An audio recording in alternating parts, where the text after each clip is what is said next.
good morning, good afternoon, and good evening. So I'm going to be covering another project that we're going to be doing. This one is called the Advertisement Analysis Project. So it's going to be pretty cool.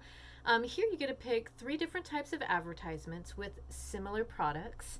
And you're going to be using terms from chapters 6, 7, and 8.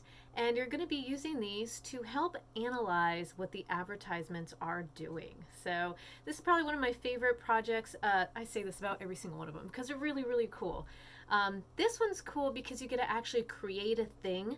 Obviously, you're still going to be citing your sources from where you're getting the information, but what's really neat about this is you get to create something. So you have an option to make either a PowerPoint or a poster. To be honest with you, in the past, the PowerPoints are actually pretty much the best ones because you get to add links to videos, you get to put your sources right there. Obviously, you're going to be citing where you got everything. You can type. So I found it's worked easier for students, though you are able to make a poster if you want. The poster is a little more complicated on how you're going to turn it into me, which is going to be instead of uploading a PowerPoint, you're going to be taking pictures of the poster and then posting it. So you have a choice. It seems in most of the experiences, it seems the PowerPoint has worked best for students. So anyway, so this is kind of a quick little, how to explain what it is I'm looking for here. So I'm actually going to walk through again, we'll already have online to kind of give you kind of a little bit more of what you're going to be looking for. Okay, so the first thing that you're going to be doing again is you're going to be designing a PowerPoint or a poster, whichever one you feel more comfortable with, and it's going to have 3 different types of ads on it. So say you wanted to do like surfboards. So you would have 3 different ads that cover surfboards, or say a certain soda. You would have 3 ads with a soda. Okay, so now you might be going, okay, what am I looking for here? The idea, and I'm going to kind of go through it here, is you want to see how these ads are manipulating the consumers. Okay, how are these ads really getting into your brain to get you to buy what it is that they are trying to sell? As we go into chapter 6, 7, and 8, you're gonna go, damn, they got me on that one. Okay, so choose whether you want to pull your ad from the print media. So if you do want to do a poster, you would pull it from some kind of print. I have a crap ton of surf magazine, so I'd probably pull something from there if I wanted to make a poster, but more likely I would probably do a PowerPoint because it's a little bit more fun to work with. You can do videos, that kind of stuff, so that'll work for you. So you can use, if you're doing a PowerPoint, it could be from the, like TV ads. You could do like internet ads, any kind of ads that are going to be appealing to you. So a lot of you out there probably see ads all day, every day, and may not even realize how much you're seeing ads until now you get to find one. Okay, now you get to choose your topic. Like, what is it you want to focus on? What is the type of manipulation? Like, what is it you're seeing in these ads that you want to cover? Right now, you might be going, ooh, I don't really know. You could kind of jump ahead and take a look at chapter 6, 7, and 8 and go over the vocabulary to kind of help to see. So unfortunately, the way my lectures work, it kind of pushes like between 6, 7, and 8. It gets right up into the deadline of when the actual project is due. So it's going to be a little bit tough. You might have to jump ahead to take a look. I'll try and get the videos up sooner than later. It's hard because I want to keep them on track. I don't like jumping ahead too much.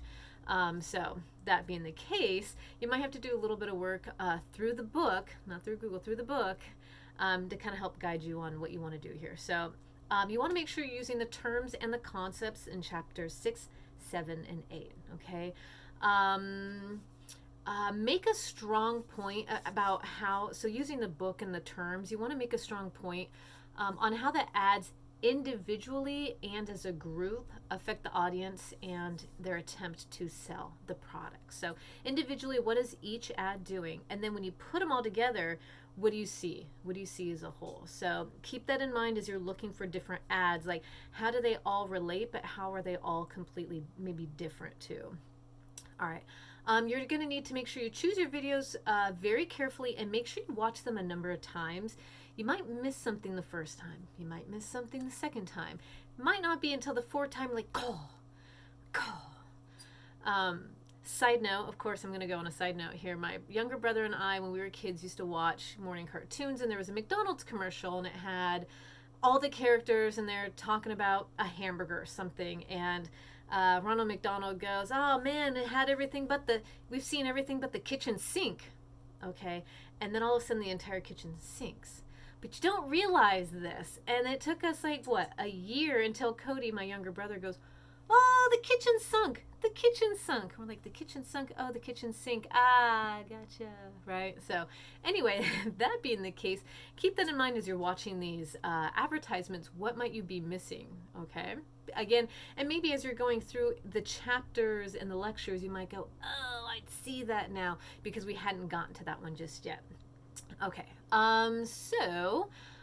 Let's see. Make sure you take notes. Obviously, that's a big one. Make sure you take notice. Make sure you're catching the techniques and the approaches that these companies are using to try and reel you in. Okay. It's likely you will not settle for the first few ads that you watch. So here's what's going to probably happen. I'm going to ask, I think by March 5th, let me double check. Is that when I want it? Yes. So on March 5th, I'm actually going to be asking you for your topic. And it's okay if it kind of changes, and it probably will, as you see, as we've talked about before in research. Topics change, things change as we get more information. So your first few that you pick later on as we read through the chapters, you might go, I have better ideas, and that's okay. But I want you to already having the wheels turning to kind of be thinking of ways in which, or which types of ads you can use for this particular topic. Okay, so March 5th is going to be where you kind of throw your topic in. You know, maybe there's something that's been kind of clicking in your brain that you're curious about, like maybe phone commercials, those kind of things. Maybe there's something there that you're like, "Oh, I notice every time there's this," and you're kind of starting to see a correlation. Maybe that's something for you. So again, I'm going to ask for your topic on March 5th. It's going to be just kind of a general, like, what are you looking for? What are you looking at? And then you can go from there.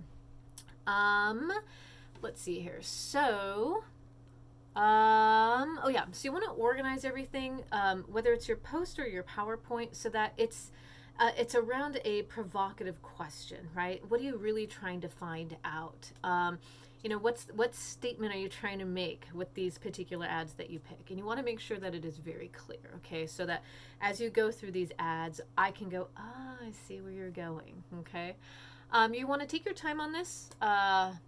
Obviously, you want to be able to describe and summarize every single ad to the best of your abilities, utilizing the vocabulary and what we've been covering in the chapters. Okay, so you're going to have one ad and you're going to use the vocabulary to describe what particular maybe manipulation they used or something like that.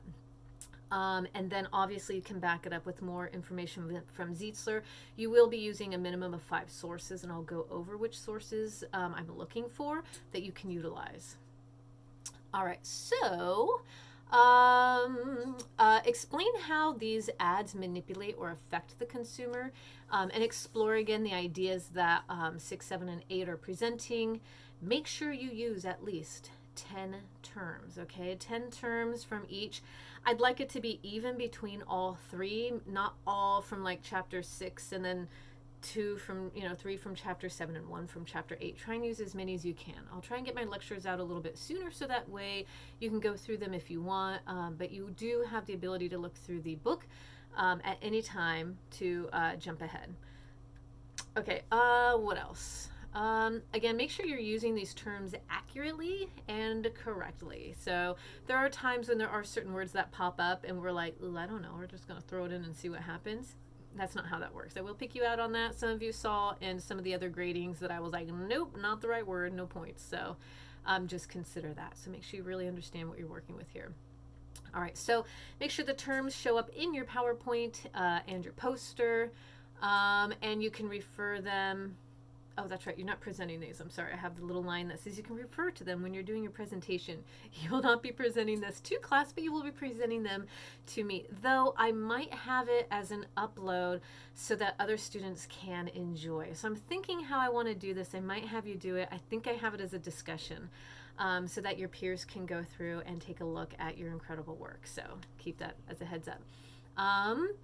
All right, so you'll also probably be identifying a few fallacies. I know I haven't been keeping up on the videos on that, but mostly because I kind of feel like an idiot when I'm just reading the fallacies when you could very easily do that yourself. So I do have the fallacies up there. I just haven't been reading them because it sounds stupid when I'm, well, in this clip or this slide, I'm describing it when you could very well read it, and yeah, so. Anywho, so the fallacies are there. Go ahead and use them. If you're not sure, you can always run by me in advance and ask, is this the right way to do it?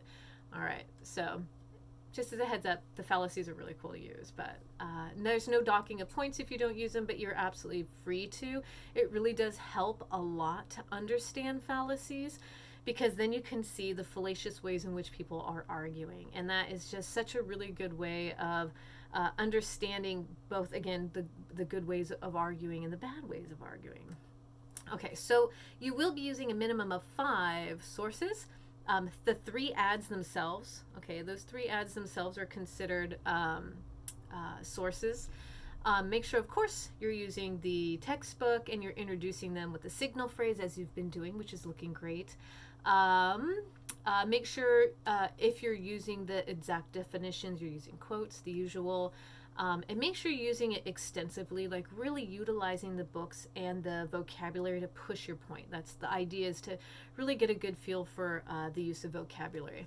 And then also I want you to use an additional source or 2 that provide an interesting background on consumer habits, right? So you also want to include the history of the product, and again, obviously signal phrases as you introduce this information. So the biggest thing again is really kind of understanding the history behind us as consumers, the products and how they've throughout time been manipulated. There was toothpaste, and forgive me on this one, bad breath.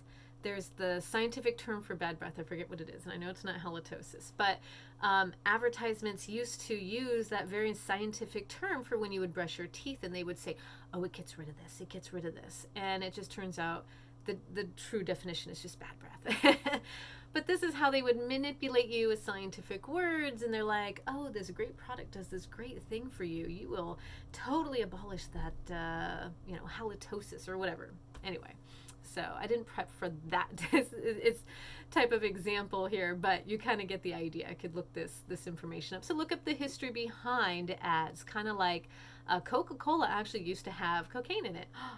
Hence the name. And then they obviously had to take it out. So a lot of products throughout time have either had to adjust because of what was in it, or the ways in which they would sell it because of extra, additives or this or that. So anyway, do consider that when you're looking at your ads, no matter what you're looking at. So, okay.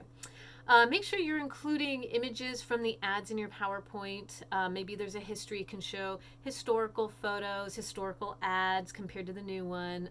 Those wouldn't be considered the 3 ads. You want 3 of different ones, but you could try and utilize that to help back up your statement for the history and facts behind your product. What else? Make sure you do caption your images, obviously image 1, figure 1, figure 2, that sort of thing. And make sure in parentheses you put where your source is, where you got it from, okay? Don't use URLs, just make a statement of where it came from. If it's a screenshot from YouTube, you would say it was a screenshot from YouTube, this episode by this author or whatever. And anyway, you would just make sure you put that information. And you can always look online, how do I caption a figure? Super easy to do. Again, you don't need URLs on that. I can just look it up. All right, so it is very important that your poster in PowerPoint is well designed.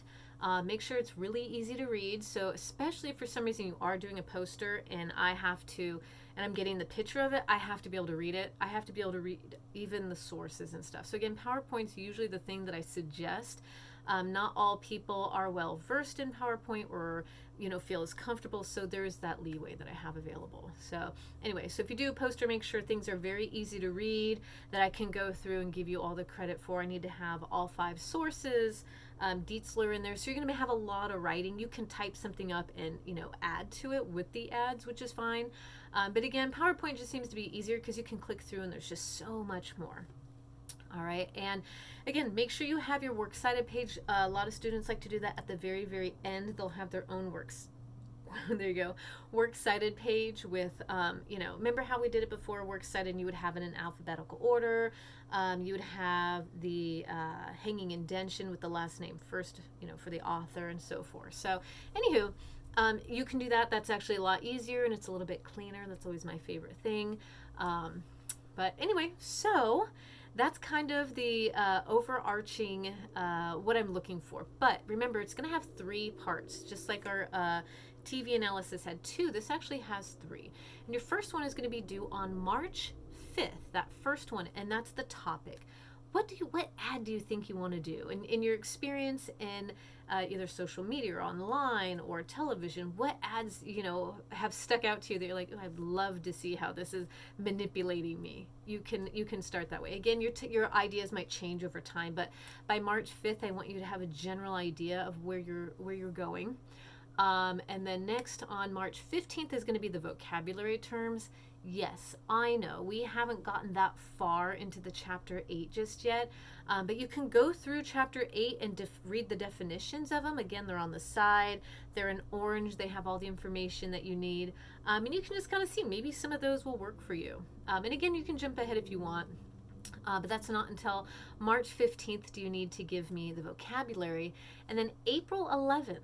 So we've got a little bit of time here. April 11th is when the actual assignment is due. So the idea of turning things in sooner than later, and I'm sorry for making you jump ahead on the TV show analysis, but the reason why I try and get it done a little bit sooner is to kind of get the motor going, kind of get it in your head to go, oh shoot, I got to work on this, and then to have it in the back of your head as you're reading, and maybe as you're reading and watching the videos, you're taking notes, going, ooh, that's how they're getting me in that one particular ad, or ooh, actually I prefer to do this ad because it would actually work better, that kind of thing. So keep it in your mind. Again, March 5th is where we have the actual topic due. March 15th is going to be when you give me the vocabulary terms that you're thinking of using. Again, you want 10. Try and make it even throughout each chapter.